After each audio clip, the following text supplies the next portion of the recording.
Welcome to your personalized deep dive. Today, we're diving into Zen Buddhism, exploring the teachings of Zen Master Sahn. And we're using these excerpts you've chosen from Dropping Ashes on the Buddha. Get ready, huh? It's Zen, so there will be paradoxes, maybe even a koan or two. You know those, right? The seemingly nonsensical questions Zen is famous for. Ah, yes, koans. They're designed to kind of like short-circuit our logical minds, and to nudge us toward a direct experience of reality. It's about moving beyond just thinking about Zen to actually, being. Being Zen, I love that. So the excerpts you pick touch on all sorts of things, everything from that concept of substance to different stages of enlightenment. We'll even be looking at questions about life, death, the nature of reality itself. Sounds intense. It can be, but like in a really liberating way. We'll be looking at stories that challenge what we think and invite us to see the world differently. For example, there's this one about a student who says, like, hey, I understand the universe. Everything's in my mind. Oh, yeah, I think I remember that one. What happens? So his teacher, he challenges him. He's like, okay, if it's all in your mind, then carry all these rocks in your mind while we travel tomorrow. It's like a perfect example of how we can mix up intellectual concepts with actually understanding something. Yeah, that's such a good point. It makes me think about that classic Zen story about the blind man and the elephant. Each of them touches a different part, right? Yeah. And they all have totally different descriptions. Like one guy touches the leg and thinks it's a pillar. Another feels the trunk and thinks it's a snake. They argue forever, each convinced that, their little piece of the puzzle is the whole truth. Exactly. Zen master Sahn uses this story to show how limiting it is to cling to just one view. Like, we grab onto this partial understanding and it stops us from seeing the whole picture. Okay, so then how do we break free from these limited perspectives? Is that where that Zen circle comes in? I was so interested by that concept, like a circle with different degrees showing the different stages of understanding. It's a great tool to understand that journey of awakening, yeah. It starts at 0 degrees, the small I stage. It's like that part of us that clings to desires and this like limited sense of ourselves. You could say that student carrying the weight of the universe was stuck at 0 degrees. Huh, nice. Okay, so what happens as we move along? Well, at 90 degrees, we start to get these concepts of karma and interconnectedness. We begin to see past just our own little ego and get a glimpse of a bigger reality. But even then, Zen Master Sahn warns us, we can get attached to this new understanding, and that's a problem. Which brings us to 180 degrees, right? Yeah. The realm of nothing I. Exactly. At 180 degrees, we experience emptiness, letting go of our attachments to like ourself and the material world. But here's the catch, the paradox. We can even get attached to this emptiness, mistaking it for the ultimate goal. Oh, wow. So even emptiness can be an obstacle if we cling to it. The Zen circle really drives home the importance of non-attachment, not just to things, but also to ideas and concepts, huh?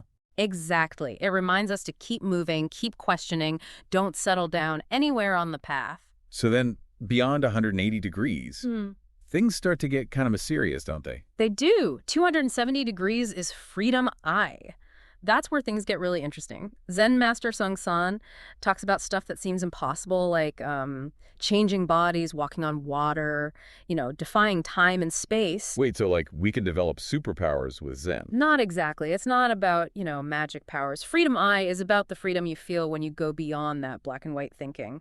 It's realizing that the limits we see are often things we've made up in our own minds. So it's about seeing through the illusions that bind us, not like literally walking through walls. Exactly. And this leads to 360 degrees, the realm of big I. This is about infinite time, infinite space, this really deep connection with everyone and everything. So that's like the ultimate goal then. It is a very profound state of being. But Zen Master Sahn reminds us that even the Zen circle is like a tool, a map. It points to a reality that's beyond maps. Yeah. Really, Zen is about getting back to the simplicity of just like this, just experiencing life, free from all those concepts and labels. Ah, that's quite a journey. From carrying the whole universe in our minds to the freedom of big I. And we're just getting started. There's so many more stories and teachings in these excerpts, stories that shine a light on the path and offer practical advice for our own journeys. I'm ready for more. Let's see how these ideas play out in real situations and what else we can learn from Dropping Ashes on the Buddha. Welcome back to our deep dive into Zen Master Sah's teachings. Okay, so part one, we talked about the Zen circle, like it was a map for understanding enlightenment. Yeah. But, I'm wondering how we actually, use these ideas. How do we develop that don't-know mind when life's so busy and chaotic? It seems impossible to just, turn off your brain. Yeah, it's not a switch you can just flip, right? It's a practice, a continual thing. You got to keep letting go of what you think you know. Zen master Song, he often said to keep a question in your mind during the day. Just ask yourself, what am I? I remember that from the excerpts. But I got to admit, I'm a bit stumped. Mm. How does just asking that, lead to enlightenment? It's not about finding some, clever answer. It's more like a gentle nudge, to shift your awareness. By coming back to what am I, again and again, it creates space between you and all those thoughts running through your head. Oh, I see. So it's not about, figuring out who I am on some deep level. It's more about, breaking up my usual thought patterns. Exactly. It's moving from thinking to being. Zen master Song used to compare it to a mirror. When your mind's still and clear, it's like a perfect mirror, just reflecting reality. But then thoughts come up, right? Like dust settling on the mirror. And that distorts what you see. That's a really cool image. It reminds me of that saying, the mind is everything, what you think you become. Absolutely. Zen master Song really emphasized that how our thinking makes our reality. We get so caught up in our thoughts, our beliefs, our judgments, that we lose sight of the simplicity of right now, of just like this. So going back to what am I, it's like wiping the dust off that mirror, Yeah. helping us see more clearly. Yeah, that's a nice way to put it. And as we let go of our thoughts, those stories we tell ourselves, we start to feel this freedom, this spaciousness. And that freedom, I guess, is what leads to those aha moments, those flashes of insight. But isn't that kind of a paradox? We're actively trying to achieve a state of not knowing.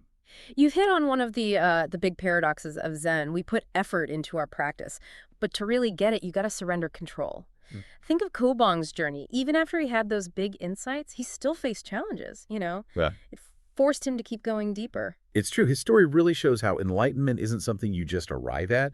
It's more like this ongoing process you're always discovering and refining.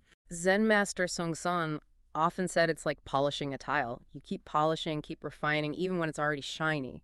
It's about always growing, always going deeper into the truth. It strikes me that a lot of these teachings are about, unlearning. Go back to a beginner's mind. There's that line in the excerpts, before thinking, your mind was like a sheet of white paper. Yeah. Such a beautiful image, right? We start with that blank page, but then we fill it up with all these thoughts, beliefs, stories about ourselves, about the world. And Zen practice is like, hey, let's clear out the clutter, rediscover that blank page, that pure potential. To be honest, that's both exciting and kind of scary. Letting go of all the things that, make up me feels like jumping into the void. It can be disorienting for sure, but Zen master San reminds us that unknown, it's not something to fear.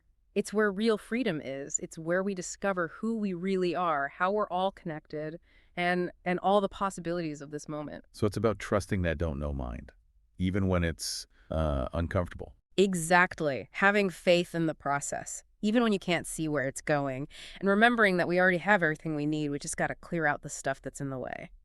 Speaking of things and the way I've been thinking about desire, do we have to, give up all our desires to become enlightened? Zen master Song, he didn't say you got to renounce everything. He actually said that true Zen is about engaging with the world, but in a skillful, compassionate way. So it's not about denying desire, but, changing how we relate to it. How do we do that?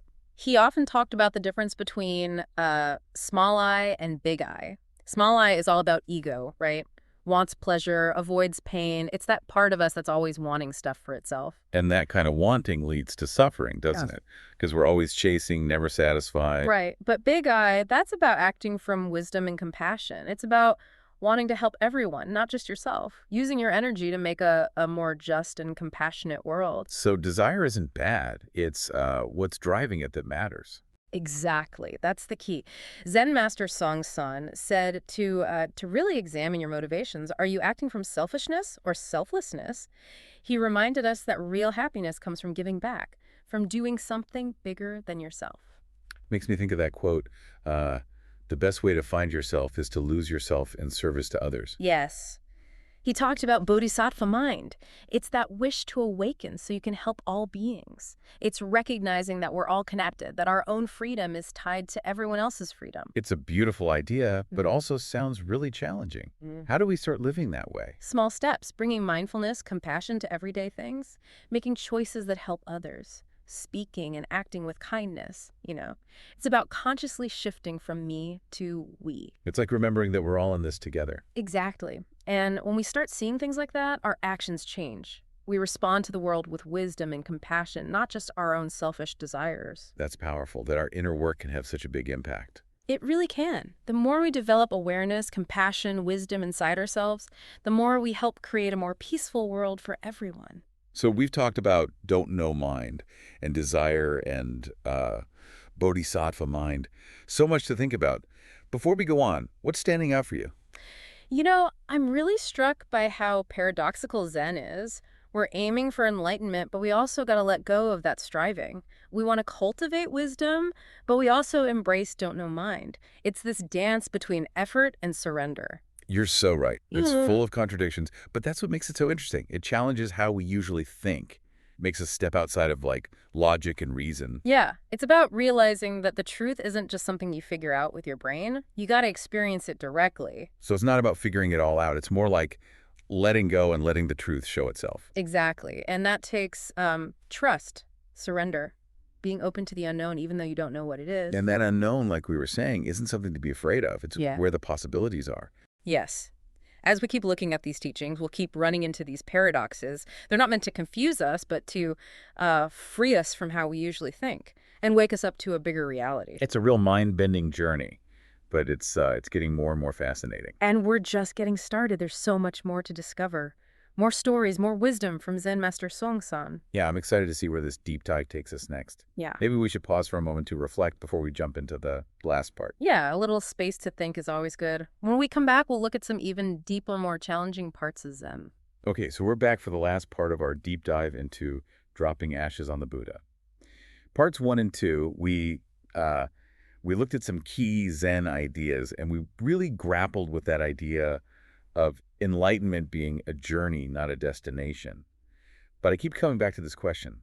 If enlightenment's about letting go of the ego, the I, what's left? Like, who's doing the practicing? Who's getting enlightened? That's a question that really gets to the core of Zen. And Zen Master Seung, he addresses it in these excerpts. He talks about no self. The idea that our sense of being this, like, separate self is actually an illusion, something we create with our thinking. Yeah, I can kind of get that, like, in my head. But how do you actually experience no self? It's so abstract, I can't even, like, picture it. It's not about picturing it. It's about a direct experience that goes beyond thinking. And that's where practice comes in. As we practice don't know mind and we loosen up on our attachments, we start to see glimpses of this no self. There's that story, right? The student asks Zen Master Sahn, what's the difference between how an enlightened person acts and an unenlightened person? And his answer is all about tracing back the source of the mind. It was so interesting, but man, it was confusing. It's a classic Zen teaching technique. He doesn't just give an answer. He guides the student with questions, leading them to see that don't know is the true mind. And in that space of don't know, the idea of self dissolves. It's like a lot of Zen teachings are meant to, like, break down how we usually think. Kind of like shaking up a snow globe, you know? Everything gets mixed up and weird at first, but then it settles into a new pattern. I like that. Zen Master Seung was great at using what they call skillful means. Paradoxical stories, unexpected questions, even shouts and hits, all to disrupt our thinking and wake us up to a new way of seeing. And it's in that disruption, in letting go of who we think we are, that we can start to experience no self. Exactly. But remember, no self doesn't mean becoming nothing. It's about finding a bigger, more connected sense of self, one that isn't limited by our ego. So it's not about destroying the self, but seeing that the ego is just a tiny part of who we are. Right. And as we loosen our grip on that limited self, we open up to a deeper connection with everything around us. We see ourselves in all things and all things in ourselves. You know, one story that helped me with this was the one about the 3 kinds of enlightenment. First, original, and final. He uses this simple question, is this a moktak? To show how our understanding changes as we go along. Ah, yes. A great teaching. With first enlightenment, you have this big realization of oneness. You see everything's connected, the mock you, everything. It's like a sudden flash, a breakthrough. It's like you suddenly see everything in a new way. Yeah. But then, with original enlightenment, things calm down. You start seeing things more clearly without all your judgments and ideas getting in the way. It's like, okay, the sky is blue, the grass is green, the mock is a mock. And there's still another level. With final enlightenment, you go even beyond that simple acceptance. You totally embody no self. Moving through the world effortlessly, responding to each moment with clarity. Like, you pick up the mock and use it without even thinking about it. So each level shows a deeper understanding of no self and how we're all connected. It's not a straight line, but like a spiral, going deeper with each turn. Yeah, exactly. It's this constant awakening, not a one-time thing. It's a journey that lasts your whole life. I noticed how these excerpts emphasize finding enlightenment in everyday life. Yeah. Zen Master Sahn talks about practicing while you're driving, eating, even talking. It's not about running away from the world, but bringing that awareness to everything you do. That's the heart of Zen practice. It's not just for, like, a meditation cushion or a monastery. It's about finding the sacred in the everyday, being aware in every moment. It's about living Zen, not just thinking about it. Exactly. And this is where the real work starts. It's one thing to have insights when you're meditating, but how do we bring those insights into how we interact with people? How do we deal with challenges, with difficult emotions, with all the ups and downs of life in a wise and compassionate way? That's where the rubber meets the road, right? Mhm. Easier said than done. It's a constant practice, that's for sure. And it's not always easy or comfortable. But those tough moments, those are the best opportunities for us to grow. Remember that story about the student who was struggling to keep the Kosien in mind while he was working? Zen master Sahn said, it's like learning to drive. At first, it takes all your focus, but then it becomes natural. Yeah, that's helpful. It reminds us that if we practice consistently, Zen becomes a part of who we are. We start to respond to the things in a better way, more aware, less reactive. And that's where true freedom is. It's about freeing yourself from, like, being controlled by your thoughts and emotions, from all that mental chatter. It's about finding this deep sense of peace and joy that doesn't depend on what's happening around you. This has been an amazing deep dive, and to be honest, I'm still taking it all in. Zen teachings are so rich and complex, so full of paradoxes. I feel like we've only just scratched the surface. You're right. Zen is this huge and profound tradition. These excerpts are just a little peek into it, but hopefully this has made you curious, made you want to keep exploring. It definitely has, and I think that's a great place to leave our listeners. This deep dive has given us so much to think about, to grapple with, to bring into our lives. But in the end, the path unfolds one step at a time. Yes, it's a journey we each have to take ourselves. There's no one right way to practice Zen. The important thing is to keep exploring, keep questioning, and keep opening our minds to what's possible in this moment.